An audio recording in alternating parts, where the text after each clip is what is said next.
We'll do now with Curt Mills, Executive Director, American Conservative magazine. No doubt, good to see you, Curt, listening in. And I was asking James about objections that people like you might have, right, to this war, about how it stands. I mean, tell us what your views on it are. Yeah, I mean, I think this is a factional and partisan war. So, I mean, the president is right, I think, at a certain level that he could shoot someone on Fifth Avenue and a section of his supporters would stand behind it. And I think, as I think it's interesting that you had another sort of, ex-Bush official on just now. George W. Bush left the White House with 22% approval rating. What does that tell you? That tells you that the majority of Republicans stood by him as he lost 2 wars and crashed the economy. It's no achievement just to have the basically base of your party. Why Trump is the president of the United States is that he attracted a lot of new voters to his movement. He attracted a lot of ex-Democrats, people who voted for Obama and then voted for Trump, and a lot of independents. 2 things can't be true at the same time. The 2024 election can't be, quote, the podcaster election, and then the views of people like Joe Rogan, et cetera, don't matter. So the president himself, and then those close to him, many of whom work in his administration, had views, I think, if you asked them about it, that might sound a lot like what you just said before this war began. But they've looked at it now and assessed the threat, and they said this threat is real from Iran, and we have to do something about it. So what do you say about that part, about the threat from Iran?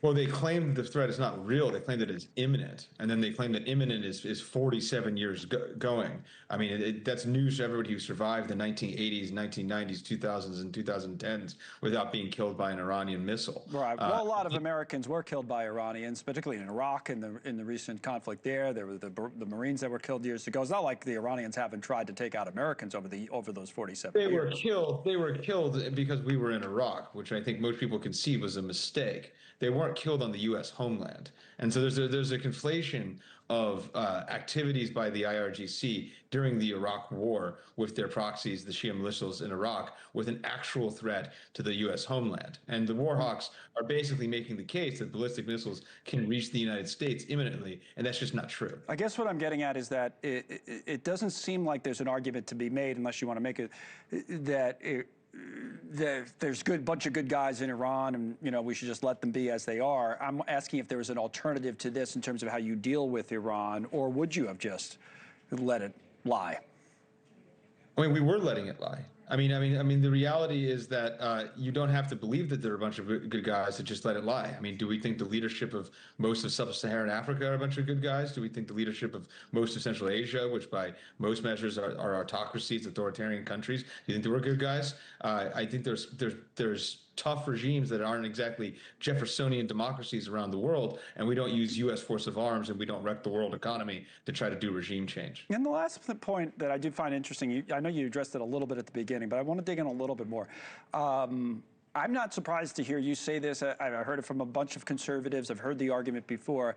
I guess maybe I'm a little surprised to see that the split that you think might be there in the coalition that supports the president, MAGA movement, whatever kind of name you want to put on it, is not showing up more in numbers. Why don't you think that is? I know it's loud from people like you and others that are articulating it, but you just don't see it as much in the numbers yet. Well, I think the reality is that this is a big issue going on, but I think it's for now a real low salience issue. I mean, if you ask a lot of people on spring break in Florida, as Fox News did the other night, people don't even know that the war is going on. The reality is, no, I think it's true, and I think those guys they don't know they don't know what's going on ever. Those people on spring break, you know what I'm saying? But I think it's a general interest of people who are involved in the news. Maybe I'm getting it wrong, but I pick up a lot of interest, from our viewers and others. That I think people are fairly engaged. So I'm not sure it's that, but go ahead. I think there's an enthusiasm. Enthusiasm is a thing.